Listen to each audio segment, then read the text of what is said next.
Hi, this is Chris Savage from RL Ministries in Australia, welcoming you to this session of Faith Foundations.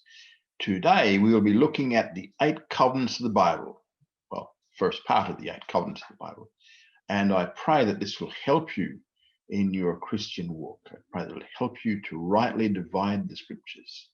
Thank you for joining in. Okay, so we're looking at the 8 covenants of the Bible. What do we know about them? Well, since much of God's relationship to man is based upon covenant relationship, this is a very important study. In fact, many people don't know that they're covenant. God made covenants. Most common way to divide the Bible is by dispensations. But, guess what? The dispensations are based upon specific covenants.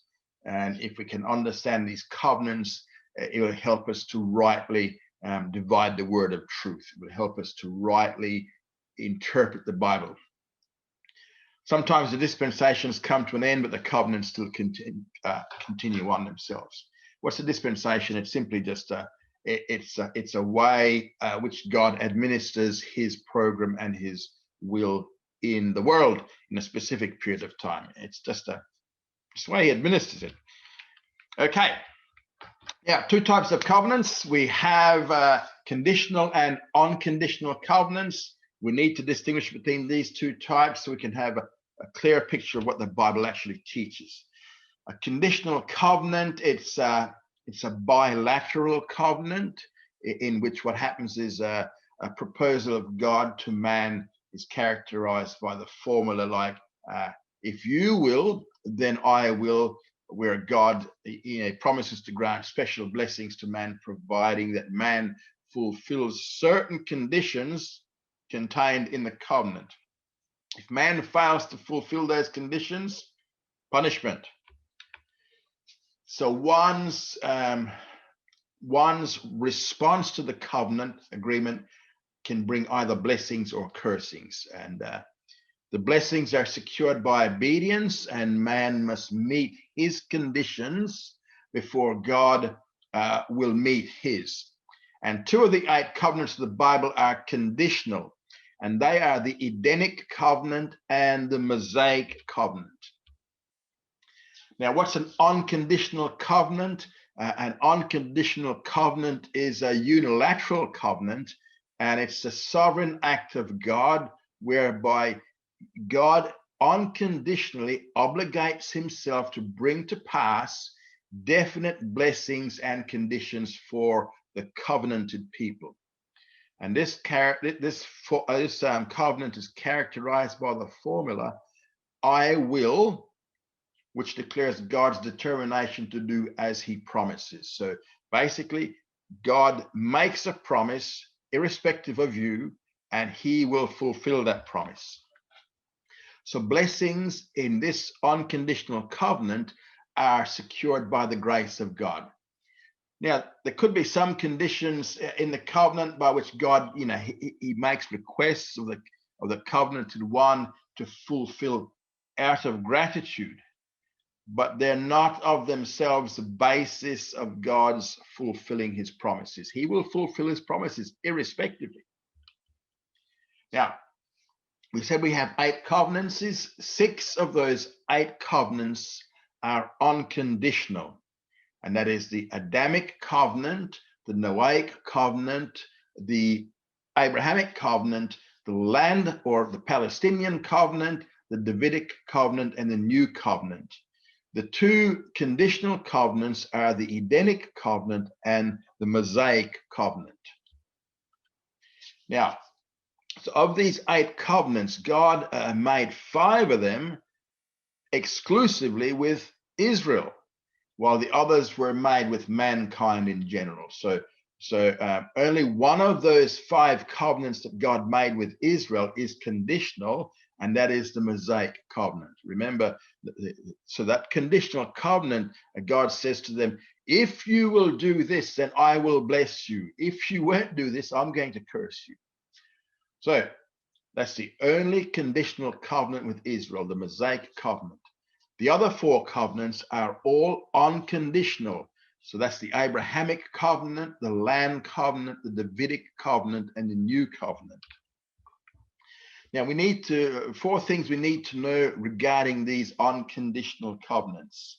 And these are the ones made with Israel. First of all, they are literal covenants, and their content needs to be interpreted literally as well. Second, these covenants that God has made with Israel are eternal and are not in any way restricted or altered by time. Once he makes them, they are in place. Third, it is necessary to re-emphasize that these unconditional covenants were not abolished because of Israel's disobedience, right? Because they're unconditional. And they're totally dependent upon God to fulfill all the promises in them. Their ultimate fulfillment can be expected. It has nothing to do with Israel's obedience. And the 4th thing with these unconditional covenants, these were made with a specific people, and that people is Israel, the Jewish people of Israel. Now, we see this in Romans 9:4, for instance, where Paul, he says, who are Israelites, whose is the adoption and the glory and the covenants. See, Paul says the covenants were made with Israel. Another passage is Ephesians chapter 2, verse 11 to 12. And in Ephesians, he's talking to Gentiles. He says, you guys who were once Gentiles in the flesh, called the uncircumcision, you were at one time separate from Christ, alienated from the commonwealth of Israel, and strangers from the covenants of promise. So Paul is talking about these covenants that God made with the nation of Israel. And these are those 5 covenants, 5 of the 8 Bible covenants belong to the people of Israel. And these 2 passages show us that. And Gentiles were strangers from the covenants. Now, when the timing of the covenants, a covenant can be signed, it can be sealed, and it can be made at a specific point of history. But this doesn't mean that everything comes into effect immediately. So it can be signed 2,000 years ago, but there's still things that haven't come to pass yet. In fact, what we see is that 3 different things happen once a covenant is sealed. First of all, some things go into effect right away. Second, some provisions go into effect in the near future, 15, 20, 25, 100 years away. That's near future is 100 years away. And third, some provisions will go into effect only in the distant prophetic future, not having been fulfilled even to this day. First covenant we're going to look at is the Edenic covenant, and we see this in Genesis chapter 1, verses 28 to 30, Genesis 2, 15 to 17. Hosea 6:7 just simply says that the Jews broke the covenant the way Adam broke the covenant. So in Genesis chapter 1, 28 to 30, here we have the Edenic covenant. And God blessed them. This is Adam and Eve. And God said unto them, be fruitful and multiply and replenish the earth and subdue it. And have dominion over the fish of the sea, over the birds of the heavens, over every living thing that moves upon the earth.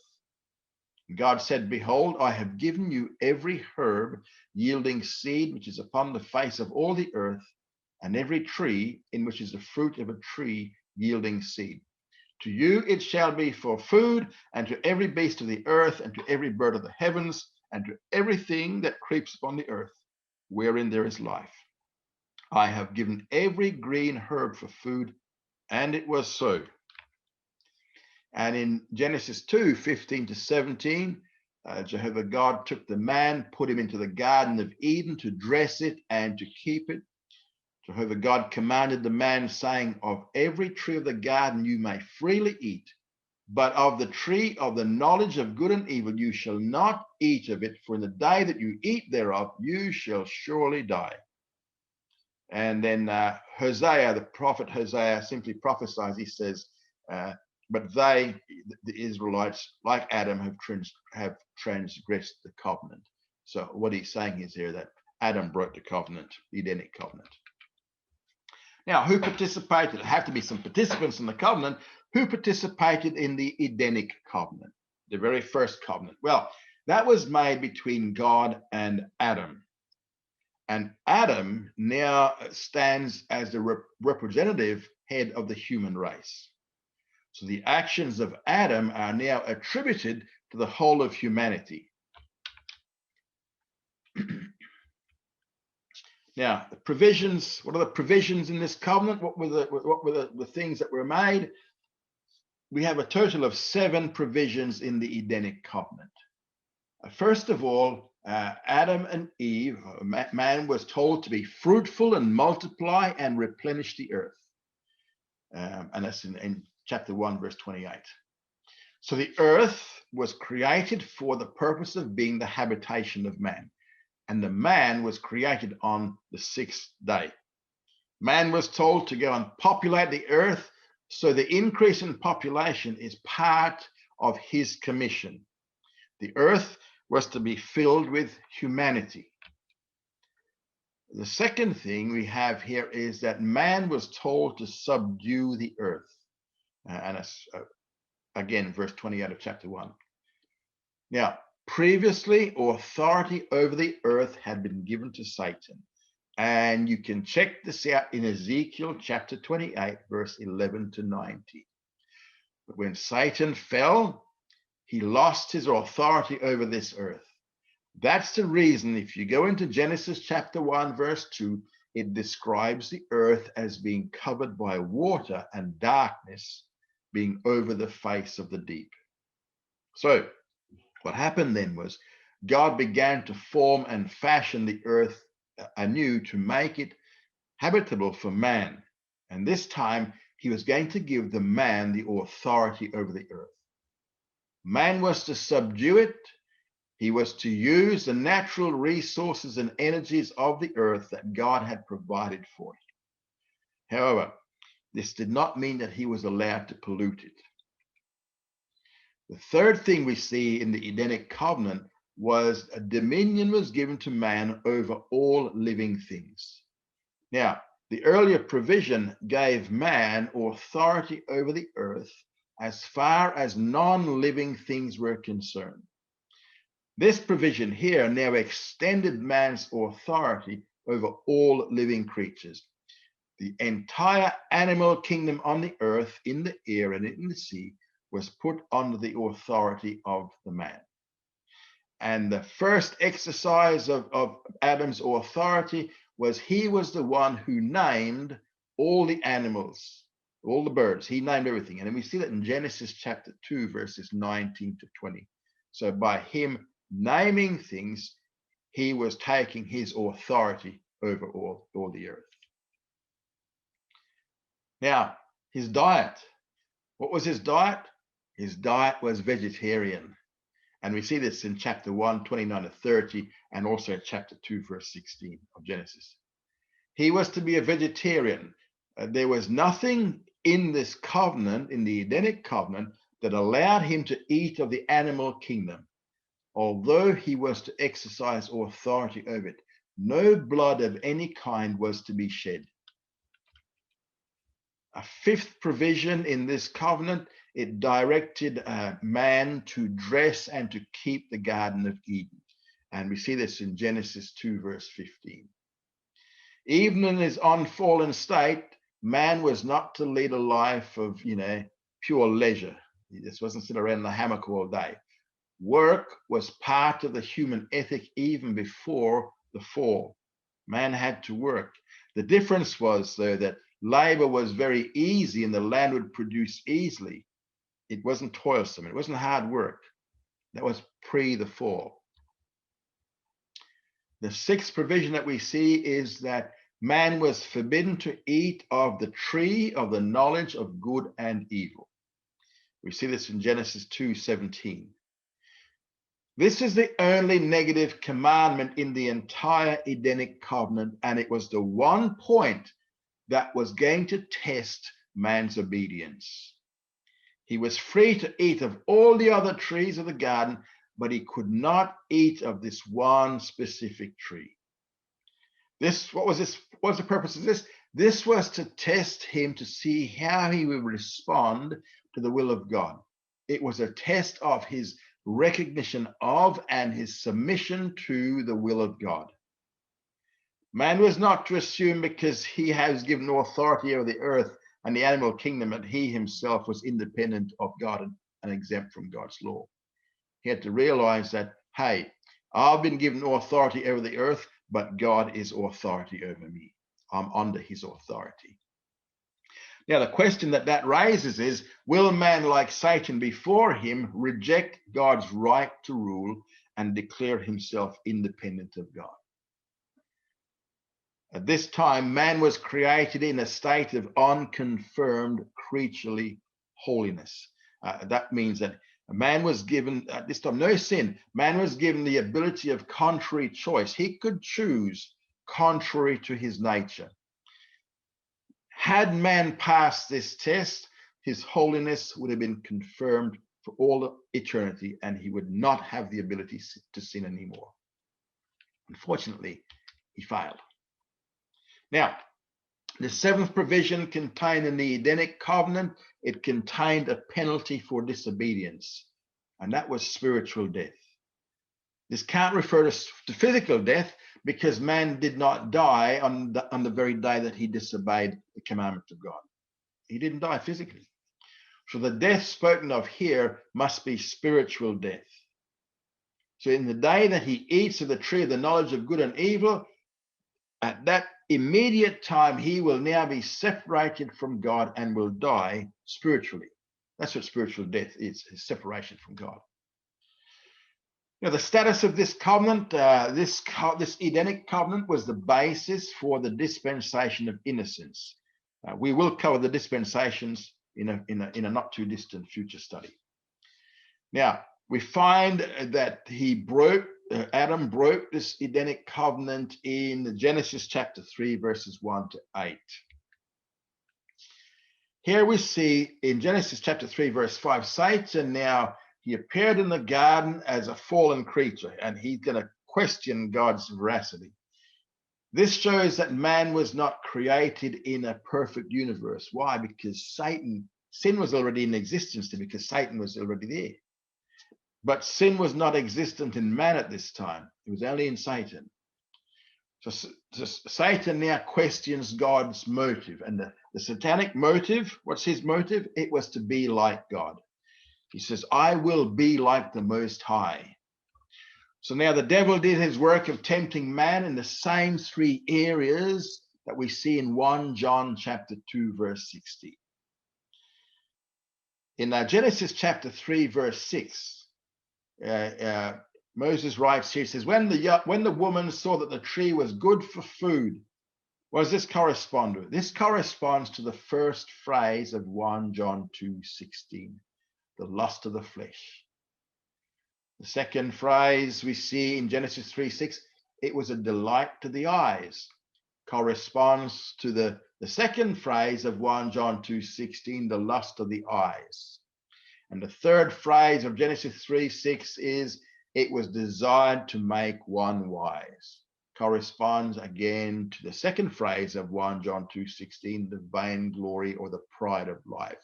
So we see that Eve was tempted in the three areas, very three areas that we're all tempted in, which is the lust of the flesh, lust of the eyes, and the pride of life.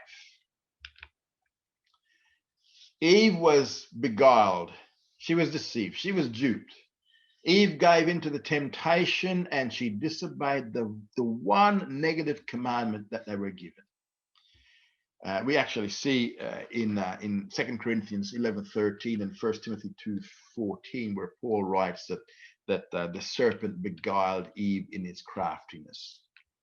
Now, Adam had recognized what had happened, but he still chose to join his wife in disobedience. Adam wasn't duped. He wasn't deceived. The Bible places responsibility upon Adam as the representative head. And we see this in passages like Romans 5:12 to 21 and 1 Corinthians 15:20 to 23. Now, what was their first reaction after they'd sinned? Hide. So we're going to hide from the presence of God. And that illustrates the truth of 2:17. Man at that very moment died spiritually, and he could no longer share the same communion with God he'd experienced before his disobedience. And with that act, Edenic covenant, being a conditional covenant, now came to an end. So the Edenic covenant was a conditional covenant. It's broken, no longer in effect, ended. Then we come to the Adamic covenant. Jehovah God said unto the serpent, because you've done this, cursed are you above all cattle, above every beast. This is Genesis 3:14-19.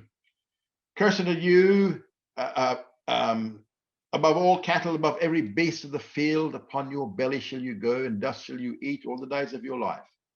I'll put enmity between you and the woman, between your seed and her seed. He shall bruise your head, you shall bruise his heel.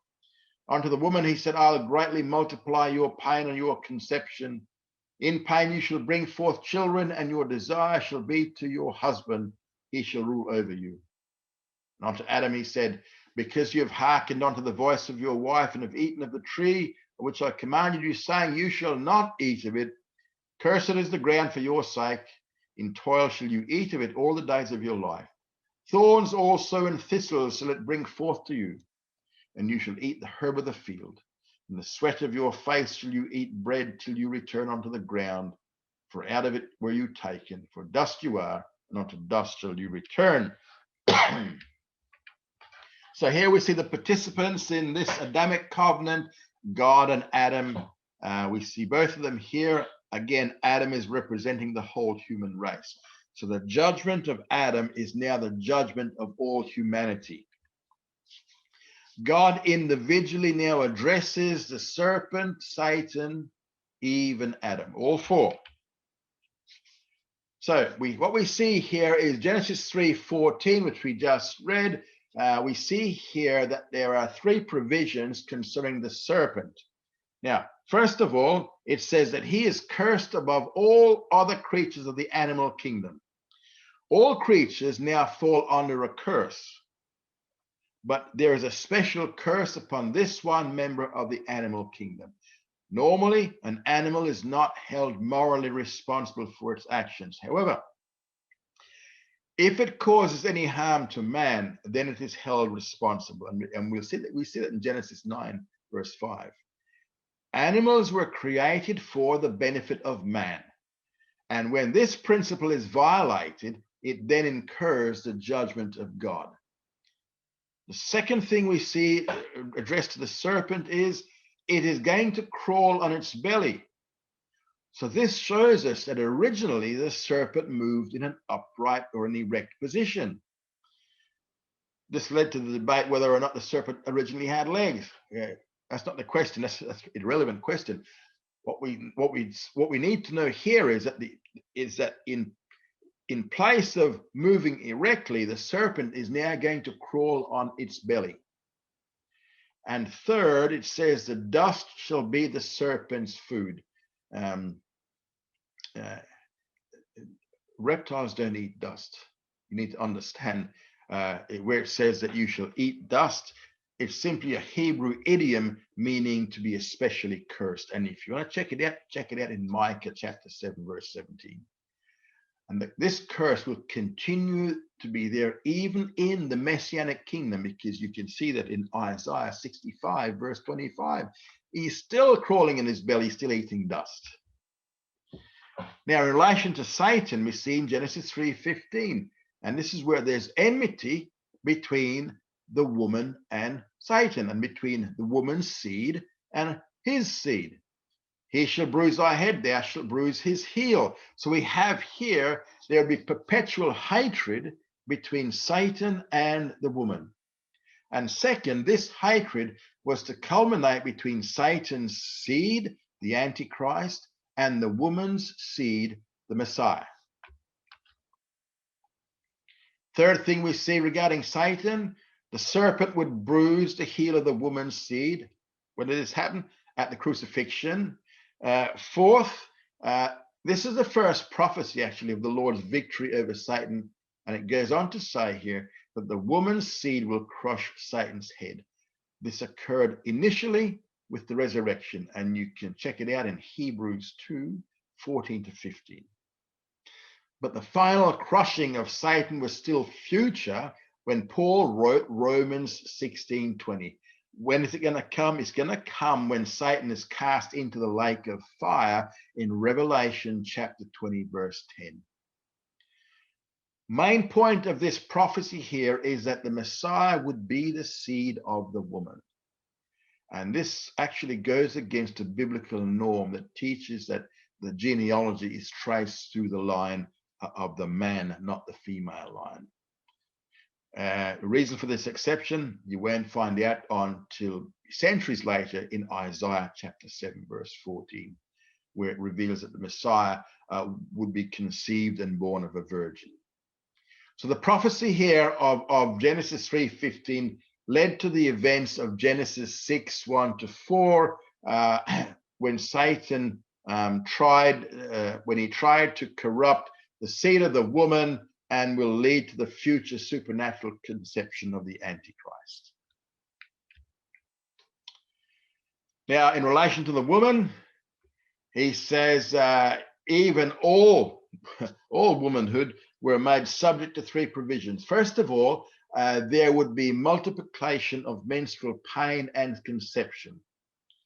Apparently, the nature of conception before the fall was quite different than what it was after the fall. Since the fall, a woman generally is able to conceive at least once a month. And now also a woman's menstrual periods are accompanied with discomfort and pain. Never had that before the fall. Second, the woman was to give birth in pain. Before the fall, she would have been able to conceive and give birth without pain, but this was no longer true. However, once birth takes place, there is joy, and we see that in John chapter 16, verse 21. It says in this way, the woman is saved. You can read it in 1 Timothy 2:15. Now listen, she's not spiritually saved through childbirth. That's not what it's talking about here. But she's saved, the woman is saved from being in a demeaning position through her ability to produce children. For in this way, she guarantees the continuity of the human race, not subject to physical death. Third, the wife was to be in subjection to the husband. This is already true before the fall. But the new element was that she would now have a desire to rebel against that subjection and choose to try to rule over Adam. She led her husband into sin, and now she's to be ruled by him. And what about the man? He's in trouble as well. So what we see this in Genesis 3:17-19. So Adam and all men and the entire human race was subjected to 5 provisions in Genesis 3:17-19.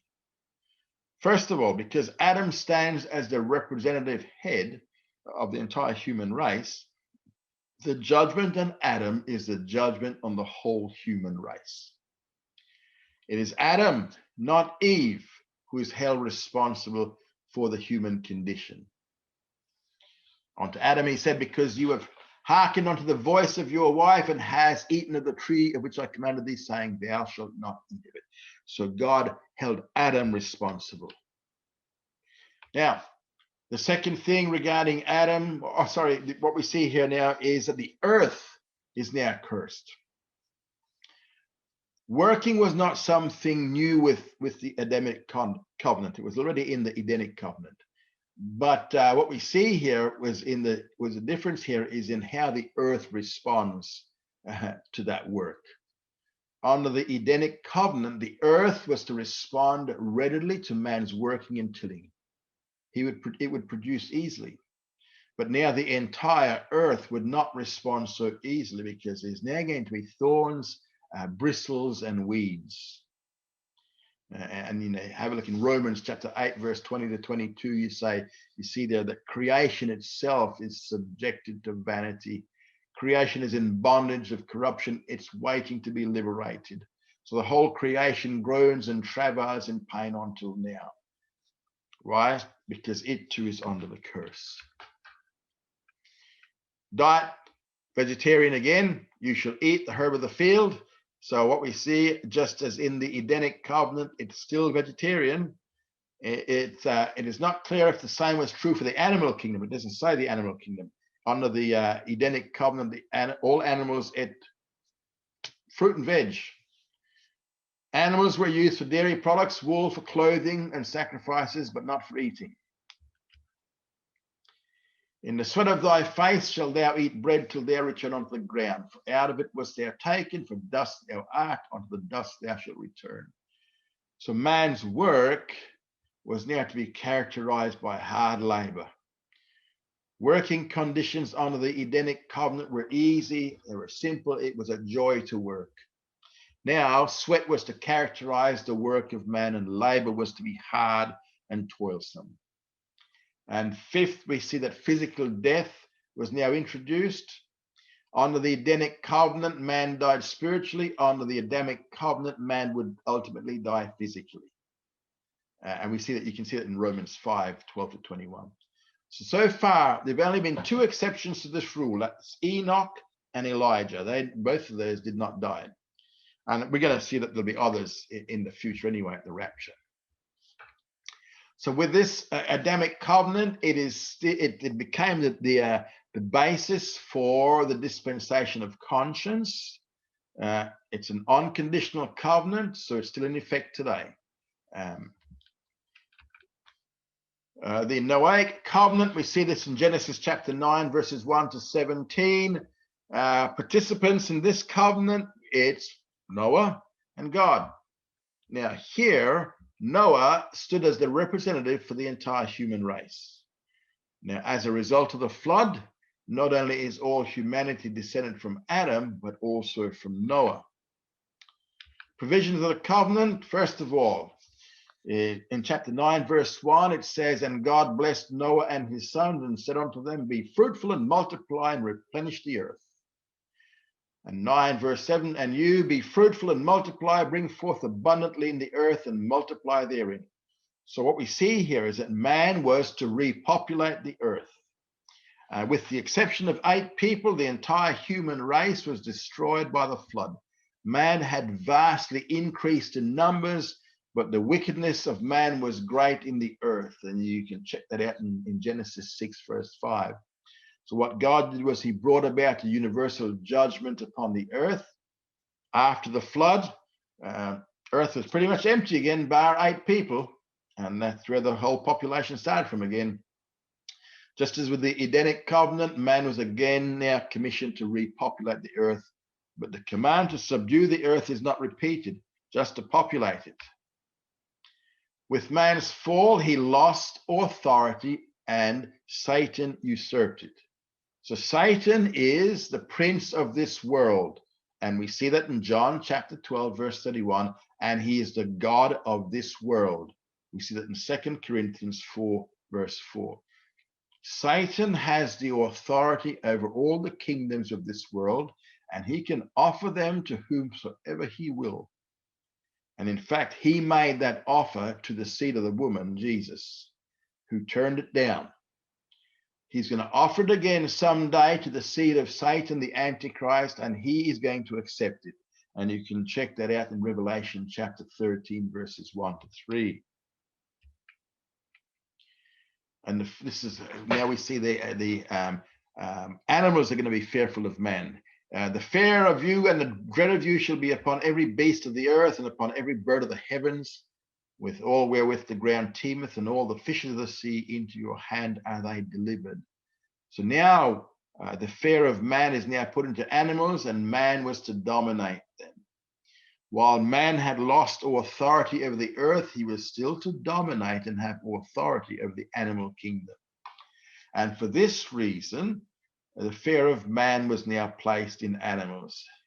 And this fear was a means of self-preservation for the animal kingdom. You'll see that in the next provision. because it says now that every moving thing that liveth shall be food for you, as the green herb have I given you all. So now man's diet was to consist of both every moving thing and every green herb. Remember, up to now, animals were raised for clothing purposes and dairy products and sacrifice. Previously, man's diet had been vegetarian, but now all animals were included. No limitations. If it moved, it was fit for food. And that shows the reason why animals feared man. And in verse 4 of chapter 9, but flesh with the life thereof, which is the blood thereof, shall you not eat. So man was forbidden to eat blood. All creature life, both man and animal, is blood sustained. Blood is a symbol of life, and the shedding of blood is a symbol of death. Because blood is a symbol of life, God commanded that it be not eaten or drunk. This is often connected with demonism. It's the response to Genesis 6. And now the fifth thing we see here is capital punishment. Surely your blood, the blood of your lives, will I require. The hand of every beast will I require it, and at the hand of man, and even at the hand of every man's brother, will I require the life of man. Whosoever sheddeth blood, man's blood, by man shall his blood be shed. For in the image of God, man he made. Made he man. So we see capital punishment now became a part of the human economy for the first time. When Cain killed Abel, Cain was not executed because capital punishment had not yet been instituted. There was no law to take his life. The purpose here is not to deter crime, it's to punish the evildoer. The provision for capital punishment came with the Noahic Covenant, and all murderers were to be executed. Legal execution, it sets the stage for human government. Now God spake unto Noah and to his sons, saying, and behold, I establish my covenant with you and with your seed after you, and with every living creature that is with you, the birds, the cattle, and every beast of the earth with you, of all that go out of the ark, even every beast of the earth. This is chapter 9, verse 8 to 11. And I'll establish my covenant with you, neither shall all flesh be cut off any more by the waters of the flood, neither shall there be any more be a flood to destroy the earth. So the sixth promise we see here in the Noahic covenant is that humanity would never again be destroyed by a worldwide flood. While there are going to be local floods that would be destroy portions of humanity, never again would it be a worldwide flood. In the future, there'll be a passing away and destruction of Earth's present system, but it will not be by the means of a universal flood. In fact, it's going to be something quite different. The universal flood we see here in Noah's day was actually universal, because that's what we just read here. Now, the token of the covenant. What was the token? What was the sign of this covenant between Noah and God? The token of the covenant here is the rainbow. It's the rainbow. We see that in chapter 9, verses 12 to 17. He said, not reading all of it, I do set my bow in the cloud. It should be for a token of a covenant between me and the earth. It should come to pass when I bring a cloud over the earth, that the bow may be seen in the cloud, and I'll remember my covenant, which is between me and you and every living creature of all flesh. And the waters shall no more become a flood to destroy all flesh. Okay, so we see here the token or the sign of the Noahic covenant is the rainbow. Not every covenant came with a sign or a token, but this one did. This was the first time in human history that the rainbow ever appeared. Rain didn't exist before the worldwide flood. That was something new. The earth was watered by a mist that came daily upon the vegetation. It came up from the ground. Now rainbows came in conjunction with the rain. So for the first time in human history, we now see the rainbow appearing. And God's promise that humanity will not be destroyed by a flood again should come to remembrance every time you see a rainbow. The status of this Noahic covenant, this became the basis for the dispensation of human government. Now, this dispensation has been superseded, but the unconditional Noahic covenant is still very much in effect. The judgments of the tribulation against the Gentiles will come because of violations of the Noahic covenant, and that will be in the distant future. According to Isaiah 24:5-6, Isaiah tells us here that judgment comes because humanity has violated the everlasting covenant, and that's the name he gives to the Noahic covenant. Also we said in Genesis 9:16, and that's for that reason Isaiah used the Noahic flood motif. He says the windows and high and the foundation of the earth in Isaiah 24:18.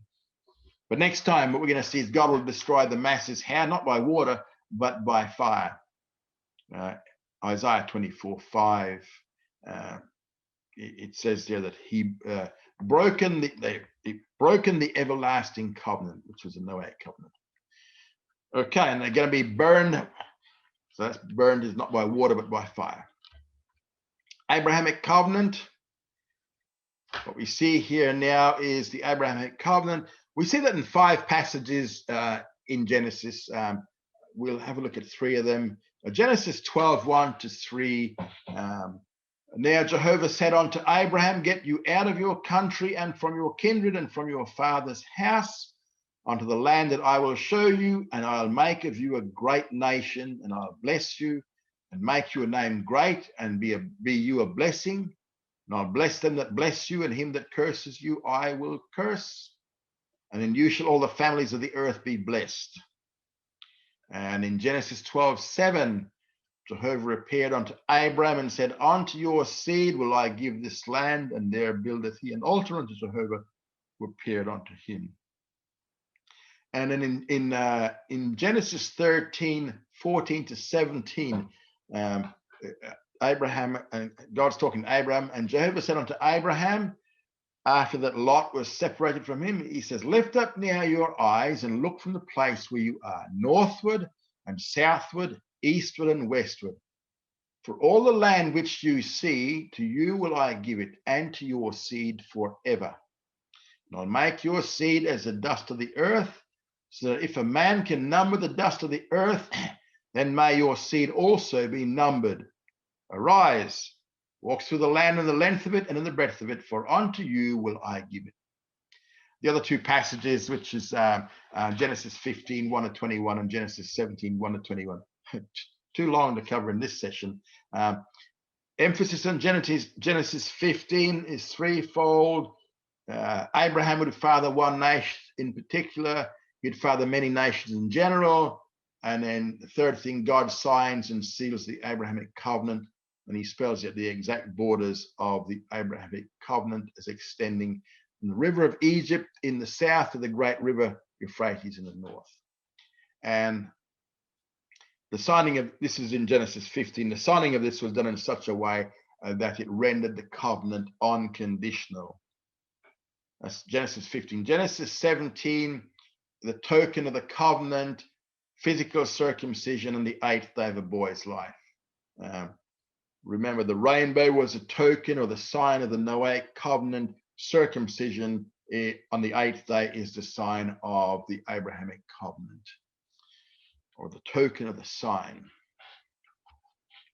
Now, participants of God and Abraham, they're involved in this. Now, Abraham stood as a representative of the whole Jewish nation, not for all humanity.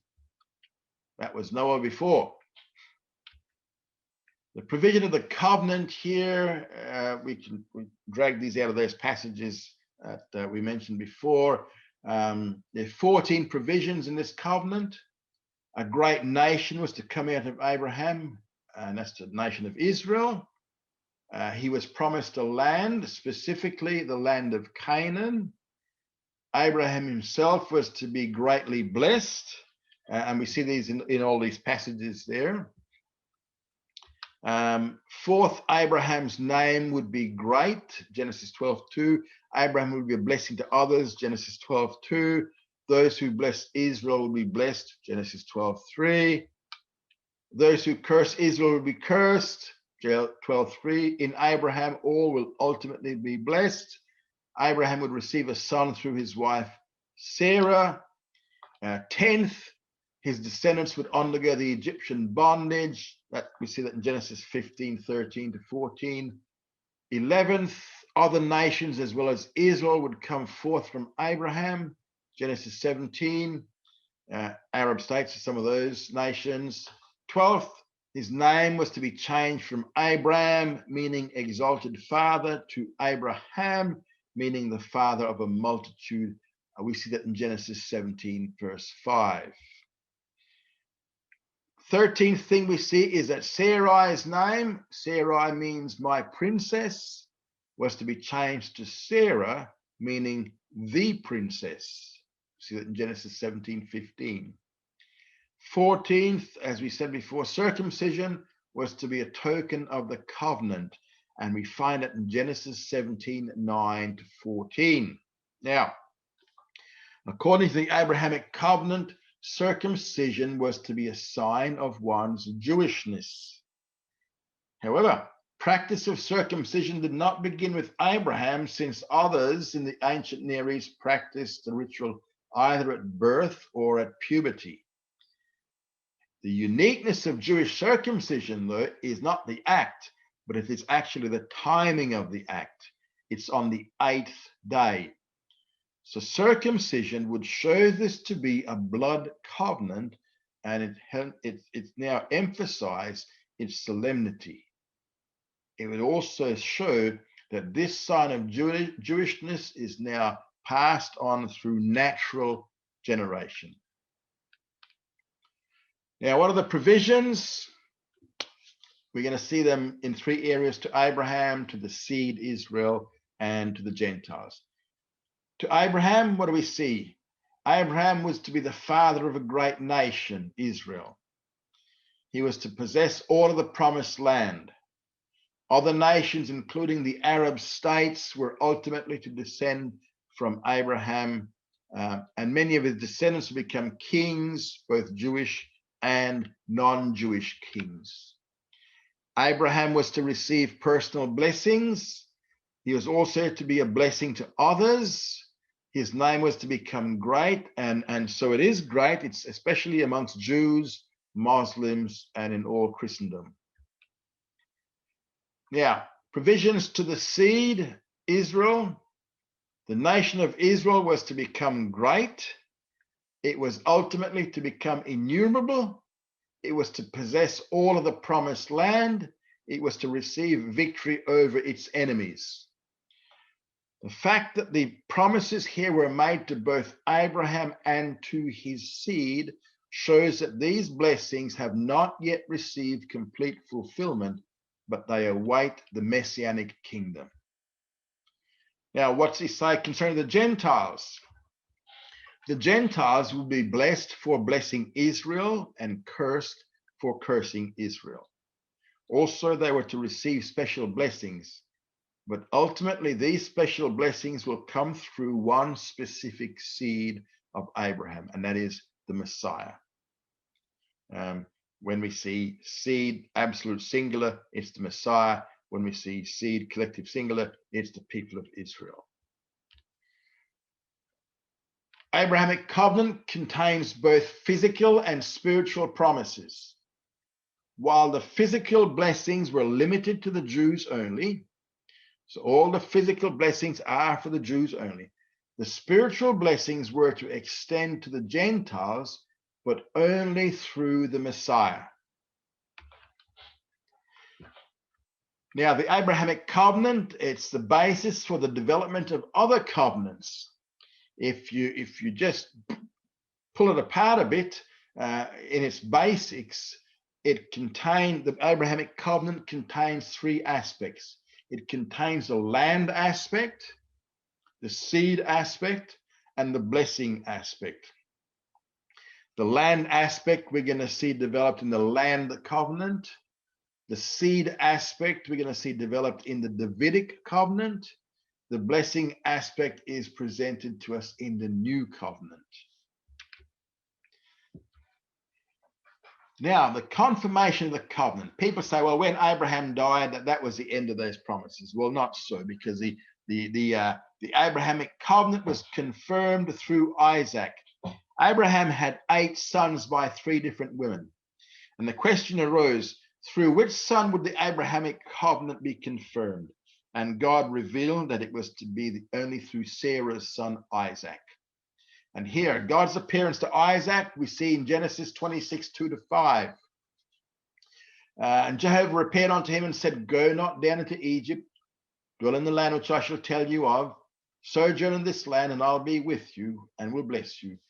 For unto you and unto your seed I will give all these lands, and I'll establish the earth which I swore unto Abraham your father, and I'll multiply your seed as the stars of heaven. I'll give unto your seed all these lands, and in your seed shall all the nations of the earth be blessed, because that Abraham obeyed my voice and kept my charge, my commandments, my statutes, and my laws. So what we see here is in this passage, it was confirmed. The Abrahamic covenant was confirmed to Isaac, and later on it's going to be reconfirmed again to Isaac in Genesis 26, 24, where again Jehovah appears to Isaac at night, and he says, I'm with you, and I'll bless you and multiply your seed for my servant Abraham's sake. So it's confirmed through Isaac. It's now confirmed through Jacob, Isaac's son. Isaac had 2 sons. God chose to confirm the covenant with Jacob. Genesis 28, 13-15. Again, behold, Jehovah stood above it and said, I am Jehovah, the God of Abraham your father, and the God of Isaac. The land whereon you lie, to you will I give it, and to your seed, and your seed shall be as the dust of the earth. Same thing he said to both Abraham and Isaac. And you shall spread abroad to the west, to the east, and to the north, and to the south. And in you and in your seed shall all the families of the earth be blessed. Behold, I'm with you, and will keep you whithersoever you go, and I'll bring you again into this land, for I'll not leave you until I have done that which I have spoken to you of. So what we see here is that the land is promised to Jacob and his seed. The seed will be multiplied. The Gentiles will someday be blessed through the seed. It's then, if we Genesis chapter 49, again, we see the confirmation of the Abrahamic covenant to Jacob's 12 sons. Jacob fathered the 12 tribes of Israel. The status of this covenant, this Abrahamic covenant became the basis for the dispensation of promise. Because the Abrahamic covenant is unconditional, means God's going to fulfill everything he says about it, irrespective of obedience. It is still very much in effect, even though it has remained largely unfulfilled. Ultimate fulfillment will come during the kingdom age. Now, this covenant was the basis for the Exodus. It's the basis for the giving of the land. It's the reason why Moses almost lost his life, because he didn't circumcise one of his sons. It's the basis of Jewish survival. It's the basis of the Messianic redemption. These things we see in those passages there listed on the screen. 2 minutes to talk about. It's time restricted. It's the basis for the resurrection. Abrahamic covenant, what is it? It's eternal. It's the basis for the assurance of salvation. It's the basis for the final restoration of Israel. All of these verses that we see here, Leviticus 26:40, Hebrews 6:13, Galatians 3:15, and the previous one, all these verses note that the Abrahamic covenant was the basis for the Exodus. It was for the giving of the land. It's for Jewish survival in spite of disobedience. It's for the coming of the Messiah. It's for the resurrection of the dead.